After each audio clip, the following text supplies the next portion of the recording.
जी जी sir, बिल्कुल sir, इनके तहफ़्फ़ुज़ात हो सकते हैं कहीं ना कहीं। मैं तो हमारे सलीके से पीटीआई को कोई मुश्किल नहीं है, उन्होंने अपने डॉक्यूमेंट्स जमा कराए हैं। उन लोगों को जरूर मुश्किल हुई है जिन्होंने 9 मई के अंदर जो मामला किए और जो मतलब उस दायरे के अंदर है, वो तो जाहिर है जिन्होंने नेशनल एसेट्स के ऊपर हमला किया, उनकी जाहिर है उनसे पूछना चाहिए कि किसके कहने पे किया उन्होंने। उनको बिल्कुल ऐसा तो तवज्जो देनी चाहिए। पहले वो लाडले थे, अब उस तरह की अगर वो सपोर्ट मांगते हैं और उन्हें वो सपोर्ट नहीं मिलती, तो इसका मतलब आप नेशनल एसेट्स पे हमला करेंगे, आप इस तरह की बातें करेंगे, तो ऐसा नहीं है। बाकी जो इंटर पार्टी इलेक्शंस है, उसके ऊपर इलेक्शन कमीशन ने डिसीजन लिया था, उसके ऊपर उसको रिवर्स किया गया, विच इज फाइन। ये अदालतों का काम है। हम एज ए पॉलिटिकल वर्कर तो ये समझते हैं कि हर पॉलिटिकल वर्कर को ऑन ग्राउंड होना चाहिए, उसको मौका मिलना चाहिए। मुखालिफ पार्टियों को भी हम गुड लक कहते हैं, खुद भी हमारी कोशिश पूरी है। और मेरा ख्याल है कि ये जो तासुर कुछ पार्टियों की तरफ से जिनको 2018 वाली सपोर्ट या 2013 वाली सपोर्ट नहीं मिल रही, वो ये करने की कोशिश करें कि उन्हें विक्टिमाइज किया जा रहा है। पीपल्स पार्टी से ज्यादा कौन जानता है कि विक्टिमाइजेशन किसकी और कब और किस तरह हुई।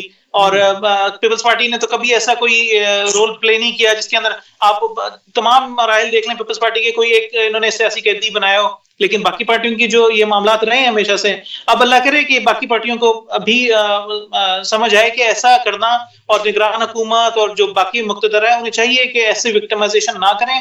हम बड़ी मेहनत करते हैं, आपको पता है, मैं ऑस्ट्रेलिया और सऊदी अरब में सेटल रहा हूं, मैं वापस आया हूं, मेरी पार्टी ने मुझे इज्जत दी है, उन्होंने मुझे टिकट दिया है। मैं एक स्कूल प्रिंसिपल का बेटा हूं, मुतवसत तबके से हूं। मैं अपने रिसोर्सेज, अपनी जान, अपनी टीम के जो एफर्ट्स हैं, वो जो भी मेरी महदूद वसाइल है, उस पर कोशिश कर रहा हूं। अब इस तरह इस कोशिश में अगर इस मैदान कोई पल्यूट कर दिया जाए तो मेरे लिए एक सवालिया निशान बनता है। तो मुझे उम्मीद है जिस तरह मैं कोशिश कर रहा हूं अपनी नेक नीयत इसी से, मैं चाहता हूं मेरा जो मुखालिफ पीटीआई का कैंडिडेट है, मुस्लिम लीग नून का कैंडिडेट है, काफ का कैंडिडेट है, इवन टीएलपी अगर उसके अंदर आ रही है, तो वो अपनी तमाम पूरी कोशिश करे और वो हमें एक मौका दिया जाए। बाकी आगे अल्लाह मालिक है, लोगों के ऊपर, ये सारा कुछ लोगों के ऊपर डिपेंड करता है, वो किसको चुनते हैं। तो जी जी मेरा ख्याल है ऐसी कोशिशें नहीं करनी चाहिए। ये तासुर इदारों को, ये तासुर इलेक्शन कमीशन को, ये तासुर अदलिया को, ये तासुर सियासी पार्टियों को खत्म करना चाहिए कि भाई ये मैदान जो है वो पल्यूट है, ये हमारे हक में और हमारी बात होगी, ये हो गया, ये उनकी बात होगी। नहीं, we are all on ground, हम सामने मौजूद हैं, हम बातचीत कर सकते हैं और अच्छे पॉजिटिव एनवायरनमेंट में हमें अपना जो है ये कंपटीशन करना चाहिए। और 8 फरवरी जो है वो उसको अच्छे अच्छे तरीके से सरअंजाम देना चाहिए, ताकि एक अगली हुकूमत जो भी बनाए, और इंशाल्लाह पूरी कोशिश होगी, पाकिस्तान पीपल्स पार्टी की भी, बाकी जमातें भी कोशिश कर रही हैं, ताकि एक अगली हुकूमत को मैंडेट मिले और वो फिर काम करें। जिन सियासी लोगों का काम है उनको मैंडेट बने। ठीक है, जमहूरियत खराब रही, जमहूरियत मसले में रही, लेकिन उसका हल क्या है? उसका हल ये है कि मजीद जमहूरियत, अगली जी हुकूमत को मैंडेट दिया जाए, हवाम निकले और आगे बात बढ़े सर। अच्छा राणा साहब ये बताएं, जैसे अभी मियाँ साहब भी कह रहे थे कि मेरा ख्याल अब तो वो ऑप्शंस बहुत लिमिटेड होती जा रही हैं, महदूद हो गई हैं, कि वो जो हथकंडे होते थे कि ठप्पे लगा देना या डब्बे उठा लेना, अब मेरा ख्याल है अगर कोई रिगिंग करना भी चाहे तो इतना आसान काम नहीं है।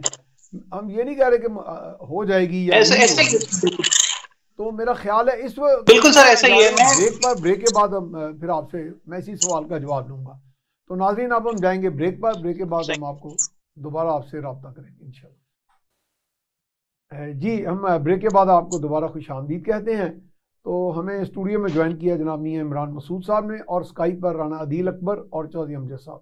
ये राना साहब आप बात कर रहे थे, मैं आपसे यही सवाल कर रहा था कि अब वो जैसे हमें मियां इमरान मसूद साहब अभी कह रहे थे, और बात वो काफ़ी हद तक अब मेरा ख्याल है ठीक लग रही है, कि अब वो जो ऑप्शंस बहुत महदूद हो गए हैं, कि वो जो इदारे या कुछ अफराद कह लें या उनके पीछे कोई गिरोह होते थे जो ठप्पे लगा लेते थे, डब्बे उठा लेते थे, अब तो विजिलेंस इतनी है, आपकी पब्लिक अवेयरनेस इतनी है, सोशल मीडिया बहुत एक्टिव है, मीडिया के इलेक्ट्रॉनिक दूसरा प्रिंट सब लोग, तो आपका जो वोटर भी बहुत ज़्यादा मैं समझता हूँ अवेयर है, तो वो तो अब ऑप्शन लिमिटेड नहीं होती जा रही राणा साहब। बिल्कुल सर, असल में मुख्तलिफ मराहिल हैं इसमें। पोलिंग डे का जो मरहला है उसके ऊपर यकीनन एक नजर रहती है और सामने चीजें आती हैं। बड़े शहरों में बड़ा फॉलो अप होता है, मीडिया का भी और सोशल मीडिया का भी और लोगों का भी, तो उसके अंदर तो कंट्रोल है। लेकिन कुछ प्री पोल रिगिंग भी है, प्री इलेक्शन और ये सारी, तो उसके अंदर यस कुछ कहीं ना कहीं प्ले करते हैं लोग और ये चीजें होती हैं, वो उसको भी काम होना चाहिए। लेकिन पाकिस्तान की बहैसियत अगर हम देखें, हमने इस तरह के कई लोगों को बर्दाश्त किया। हम मिस्र नहीं है जहां पे एक डिक्टेटर 50 साल 40 साल लगाता है, दो अब आजकल फिर वहां पे यही निजाम है। हम लोगों ने तो इनको रूल आउट किया। हम ठीक है, हमारे कुछ क़यादत जो है वो मिल जाती है, और कुछ पार्टियां मिल जाती हैं और फिर उसके बाद वो समझ आती है। तो पाकिस्तान ने रेजिलियंस शो की है डेमोक्रेटिक वैल्यूज की, और हमने बार बार डिक्टेटरों को शिकस्त दी है, हमने बार बार जमहूरी रिवायत को कायम किया। मेरा ख्याल है अगेन वही बात है, जो जैसी भी जमहूरियत रही, इससे मजीद जमहूरियत की जरूरत है।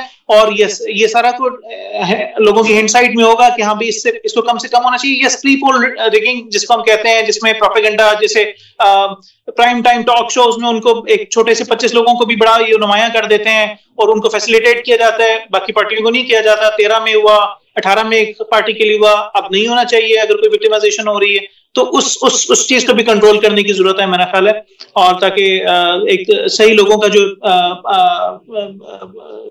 नुमाइंदगी है वो सामने आए। ठीक है।